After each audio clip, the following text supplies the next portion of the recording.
Hi hello everyone. इस slide में हम बात करेंगे बेंथम के बारे में। कुछ इंट्रोडक्टरी रिमार्क्स है बेंथम के बारे में, मोस्टली एग्जाम रिलेटेड थिंग्स है जिनके बारे में हम बात करेंगे, और साथ साथ में कुछ मेजर आइडियाज़ है उनके बारे में भी। बेंथम की जहाँ तक बात है, he was born in 1748 in England, जो ब्रिटेन होता है उसमें बेंथम का जन्म होता है। And 1748 was the time when Bentham was born, it was just before the French revolution. तो मतलब कहीं ना कहीं रिफॉर्म्स के लिए, जो ऑलरेडी एग्जिस्टिंग सोसाइटी थी उसमें रिफॉर्म के लिए प्रयास हो रहे हैं। चाहे वो रिप्रेजेंटेटिव डेमोक्रेसी को मोर रिप्रेजेंटेटिव बनाने की कोशिश हो, उसमें यूनिवर्सल एडल्ट सफरेज जो है, अधिकतम लोगों को वोट का अधिकार देने की बात हो, या फिर जो एग्जिस्टिंग लॉज एंड प्रैक्टिसेस है उनमें रिफॉर्म लाने की बात हो, तो वो सब कुछ चल ही रहा था। उसी दौर में बेंथम का जन्म होता है। Bentham attended lectures on law by William Blackstone, and he wrote critical commentary on the lectures of William Blackstone. क्यों लिखता है ये critical commentary?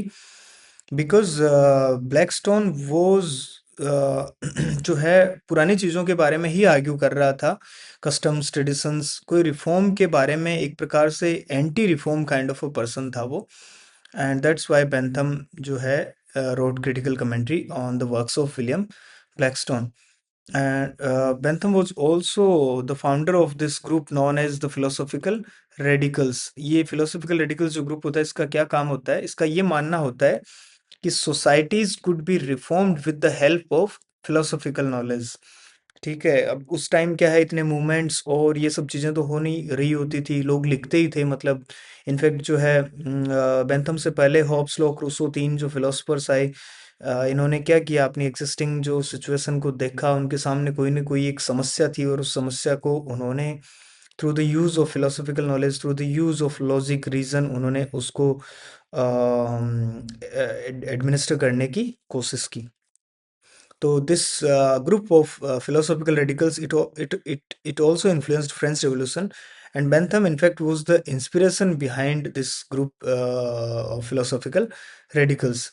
ये group, as we already talked, ये ग्रुप बिलीव करता था कि societies could be reformed and improved with the help of philosophical knowledge.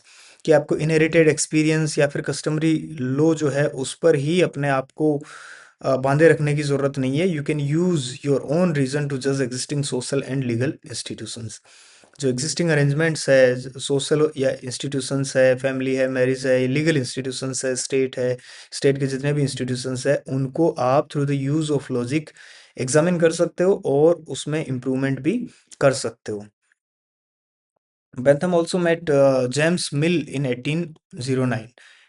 ये जेम्स मिल कौन होता है? James mill is the father of John Stuart Mill. And James मिल और जो बेंथम है, दे वर काइंड ऑफ फ्रेंड्स, है ना, और maintained correspondence with each other. James मिल जो है इंडिया भी आता है, उसने इंडियन हिस्ट्री पर भी काफ़ी काम किया है। इंडियन हिस्ट्री को इनफैक्ट उसने ट्राइपार्टाइट जो डिवीज़न है, सबसे पहले शायद जेम्स मिल ने ही प्रयास किया उसके लिए। तो ये कुछ बातें हैं। अभी बेंथम जो है, he was influenced by David Hume, Helvetius and Priestley in developing his philosophy. ये इससे पहले के लोग जो थे उनसे भी ये काफ़ी कुछ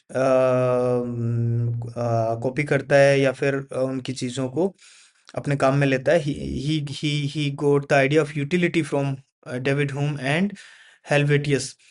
यूटिलिटी क्या है, यूटिलिटेरियनिज्म क्या है, वो आगे आने वाली स्लाइड में हम मोर डिटेल में बात करेंगे। And he got the idea of greatest happiness of the majority of members, he goat this idea from priestly. Bentham जो है एक प्रकार से रिफॉर्मर था। उसने काफ़ी कुछ जो एग्जिस्टिंग प्रॉब्लम्स थी, एग्जिस्टिंग सोशल और लीगल इंस्टीट्यूशंस होते हैं उस टाइम के ब्रिटेन के, उनमें रिफॉर्म लाने की कोशिश की। रिप्रेजेंटेटिव डेमोक्रेसी पर वन ऑफ द फाइनेस्ट काम है इसका। और जेएस मिल जो डिसाइपल होता है बेंथम का, उसका, दोनों का ही। और रिफॉर्म की इसने, मतलब डेमोक्रेसी को और अधिक डेमोक्रेसी बनाने की कोशिश की। यूनिवर्सल एडल्ट सफरेज जो है उसकी तरफ काफ़ी प्रयास किया। ये शॉर्टर एनुअल पार्लियामेंट्स की बात करता था कि भैया ये जो पार्लियामेंट्स है वो 5 साल के लिए नहीं चुनी जानी चाहिए, 1 साल के लिए ही चुनी जानी चाहिए थी, और सीक्रेट बैलेट की भी बात करता है। आगे जाकर के जेएस मिल, जो जॉन स्टुअर्ट मिल है, वो आपको पता है ओपन बैलेट की बात करता है और यूनिवर्सल एडल्ट सफरेज को भी कहीं ना कहीं क्रिटिसाइज करता है ना। वो हम आगे की स्लाइड्स में पढ़ेंगे। ये इसका जो मेजर सेंट्रल आर्गुमेंट है वो यूटिलिटेरियनिज्म का, वो ये है कि social institutions should be judged by greatest happiness principle. कि कोई भी सोशल इंस्टीट्यूशन है या फिर स्टेट का इंस्टीट्यूशन है फॉर दैट मैटर, इसका एकमात्र क्राइटेरिया क्या है, वो क्यों एग्जिस्ट करता है, वो क्या उसका नेचर है, क्या उसका और है, या फिर उसका कोर क्या है। तो that is the greatest happiness principle, कि ये अधिकतम लोगों की अधिकतम खुशी में वृद्धि करे, है ना। मतलब अधिकतम लोगों को अधिकतम खुशी दे, तभी उस सोशल इंस्टीट्यूशन का कोई ना कोई मायना है, अदरवाइज कोई मायना नहीं है। तो सोशल इंस्टीट्यूशंस जो है they should be judged by the greatest happiness principle. Okay. And this phrase greatest happiness of the greatest number, it was first used by Francis Hudson. ये भी कई बार एग्जाम में इस प्रकार के क्वेश्चंस पूछ लिए जाते हैं। अभी आगे वाली स्लाइड में हम बात करेंगे the major works that were written by Jeremy Bentham. इस स्लाइड में हम बात करेंगे some of the major works that were written by Jeremy Bentham. I have tried to arrange these works in a chronological order, ताकि आपके लिए भी थोड़ी सुविधा रहे। और इनको मतलब लाइन टू लाइन याद करने की ज़रूरत नहीं होती है एग्ज़ाम में, ऐसे रोट लर्नर की तरह। आपको 3-4 मेजर वर्क्स जो है वो याद है तो दैट विल बी सफिशिएंट। और वो भी याद करने की ज़रूरत नहीं, जैसे जैसे आप किसी भी थिंकर ऑथर के बारे में पढ़ते जाते हो, तो किसी न किसी बुक का एक कोई सेंट्रल आर्गुमेंट होता है और उससे एसोसिएट करके ही आप याद उस किताब को रख सकते हो। It is really hard to learn these things in a chronological order, मतलब ऐसे एक एक करके याद करते जाओगे तो वो नहीं हो पाता है। तो some of the works that Bentham wrote are in 1776 he wrote a fragment on government। फिर जो है 1789 में ही writes this introduction to the principles of morals and legislation. ये जो है यहाँ पर इस किताब में बेंथम अपना जो यूटिलिटेरियनिज्म है, उपयोगितावाद है, उसको पूरी तरीके से लेकर के सामने आता है। इन 1802 में लिखता है थियरी ऑफ लेजिस्लेशन, फिर 1817 में plan of parliamentary reform and Bentham's radical reform bill 1819 में। ये रेडिकल रिफॉर्म बिल क्या है, ये भी एग्जाम में पूछा जा सकता है। इसने किस प्रकार से जो है ब्रिटिश पार्लियामेंट के सामने ये बिल लेकर के आता है, और उसमें बहुत ही ज़्यादा फार रीचिंग चेंजेस की बात कर रहा होता है। यूनिवर्सल उसमें जो है सफरेज को और ज़्यादा वाइडन, वर्किंग क्लास को वोटिंग राइट्स देने की बात करता है, शॉर्टर एनुअल पार्लियामेंट की बात करता है, और सीक्रेट बैलेट की बात करता है।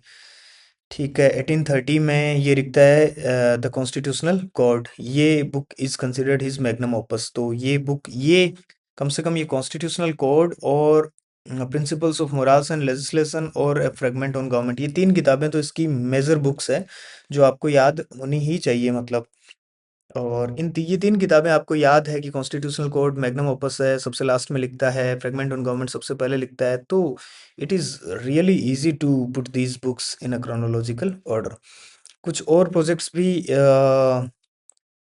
कुछ और प्रोजेक्ट्स पर भी बेंथम काम करता है।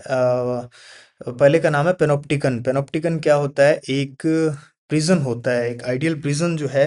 ब्रिटिश गवर्नमेंट इसको एक प्रोजेक्ट देता है कि भैया एक इस प्रकार का प्रिजन प्रिजन जेल जो है आपको डेवलप करना है, जहाँ पर मतलब लोगों को, जो प्रिजनर्स है, कैदियों को आसानी से सर्विलेंस पर रखा जा सके। तो इसमें क्या होता है कि बहुत सारे कमरे होते हैं प्रिजन में, एक राउंड सी शेप होती है और बीच में एक पिलर खड़ा कर दिया जाता है, उस पर एक किसी गार्ड को रख दिया जाता है। अब वो गार्ड जो है वो सारे कमरों पर नजर रख सकता है, और कैदियों को ये लगता है, चाहे वो रख पा रहा है या नहीं रख पा रहा है, कि हम जो है पूरे के पूरे टाइम सर्विलेंस, अंडर सर्विलेंस है, कोई ना कोई हमें अंकल सैम इज वॉचिंग।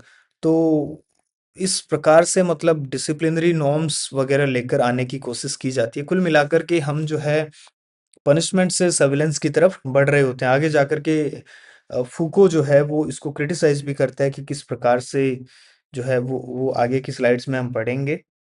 तो although this project fail through, ये आगे सक्सेसफुल नहीं हो पाया, पर यहाँ से आइडिया निकला कि किस प्रकार से हॉस्पिटल्स हो। आज भी हमें मतलब जो है अलग अलग डेटा के माध्यम से हमसे बहुत सारे डेटा कलेक्ट कर लिए जाते हैं। मतलब कभी कहीं ना कहीं इतनी प्राइवेसी सेटिंग्स फ़ोन में हम नहीं ध्यान रख पाते हैं, तो we are also under surveillance 24 hours ना, मतलब पूरे के पूरे टाइम जो है अंडर सर्विलेंस है। हम मन जिस तरीके से हमारा मन चाहता है उस तरीके से कार्य नहीं कर पाते हैं। And in 1824 he set up Westminster Review. ये एक जर्नल था which was devoted to philosophy of utilitarianism. तो these are some of the major works that were written by Jeremy Bentham. इस स्लाइड में इतना ही। Thank you for watching.